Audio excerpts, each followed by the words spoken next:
Grazie per essere con noi e per aver scelto di essere qua al Cinema Teatro Sociale di Gemona per questa seconda parte della giornata tutta dedicata a festeggiare, celebrare e commemorare i 100 anni della sezione dell'Associazione Nazionale Alpini di Gemona, e direi che il primo applauso va proprio a questa grande realtà e alla generosa ospitalità del Comune di Gemona che ci ha voluto qua. E il secondo applauso, preparatevi, ancora più caldo del primo, per la nostra magnifica fanfara della brigata Alpina Giulia. Grazie ragazzi per essere con noi, grazie per aver accettato questo invito e per essere qua a solennizzare questo momento. Un momento storico, 100 anni non sono cosa da poco, 100 anni vissuti nelle ere, nelle vicende familiari, storiche, sociali, nazionali di un contesto geografico che davvero la può dire assolutamente lunga. Una vicenda storica e umana che semplicemente racchiusa nel nome di Gemona fa tremare i polsi, lo fa tremare agli alpini e ai non alpini, lo fa tremare agli amministratori, lo fa tremare alle autorità, lo fa tremare alle persone comuni, perché sono nomi, luoghi, terre, immagini, visioni entrate sotto pelle nella comunità nazionale. E noi siamo grati della vostra disponibilità e della vostra attenzione.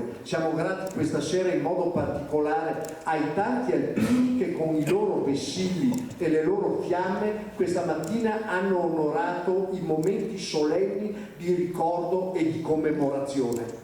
Oggi pomeriggio vogliamo essere un po' più leggeri, vogliamo mettere insieme un po' di spettacolo, ed è quello che ci offre la fanfara della Brigata Giulia, e un po' di storia. È la storia che verrà raccontata e verrà raccolta nel libro che la sezione ha in animo di dedicare ai 100 anni di vita degli alpini della terra gemonese, una terra più ampia del semplice comune di Gemona. 6 sono le realtà amministrative che vivificano questo territorio, si riconoscono in una entità amministrativa che è quella del Medio Friuli, dell'area collinare, e gratificano ogni giorno tutti noi per l'intelligenza, la capacità e la disponibilità nel coltivare questo bellissimo paesaggio. Ma basta con le parole, signore e signori, fa il suo ingresso Ivan Delle Case, oggi il maestro direttore di questo bellissimo complesso.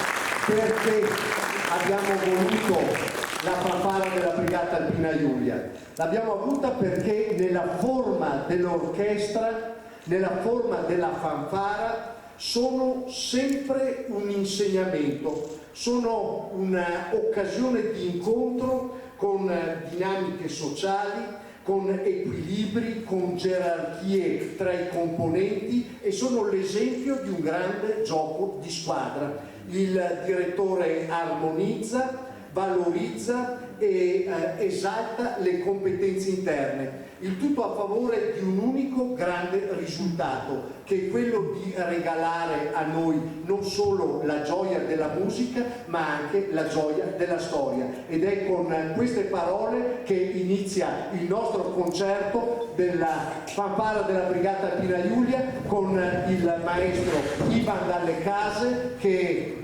presentandoci il brano 4 maggio, dedicato alla nascita, alla Costituzione, il 4 maggio del 1861 dell'esercito unitario, ci fa fare un viaggio nella storia e nella memoria. 4 maggio, fanfara Brigata Alpina Giulia.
Grazie.